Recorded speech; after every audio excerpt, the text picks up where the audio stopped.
လောကကြီးကနေဆန်းကြပါလားတန်တရားဆိုတာလေပတ်နေတာပါနော်လွမ်းစရာတွေနဲ့ငိုခဲ့ရတဲ့အဖြစ်တွေနဲ့လည်းကြုံခဲ့ပြီးပြီလေဟောအခုလေဘယ်လို့မှမျောလင့်မထားတဲ့ဖြစ်ရတစ်ခုနဲ့ကြုံခဲ့ရပြန်ပြီဗျာဟောကျွန်တော်ချက်ကြီးပါဘုန်းကြီးကျောင်းသားလေးချက်ကြီးနဲ့ဝိုင်းသိန်တို့ရဲ့ဇာလန်းတွေကိုကက်ဆက်ခွေဇာလန်းဗီဒီယိုဇာလန်းတွေအဖြစ်တက်ဆက်ခင်ပြီးပါပြီအခုတပံအဟောင်းတွေကအစ်စ်တီဖြစ်လာခဲ့ရပြန်ပြီဗျာ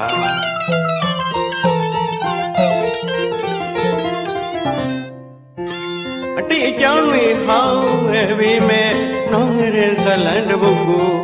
မှတ်တမ်းထုတ်ကမိခဲ့ပြီမဲ့တကယ်တော့လီကွယ်တရားတဲ့နေတည်တဲ့တောက်က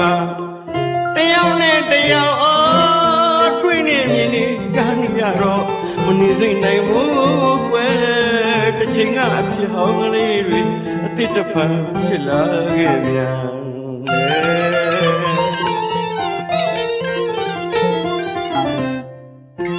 အိုးချစ်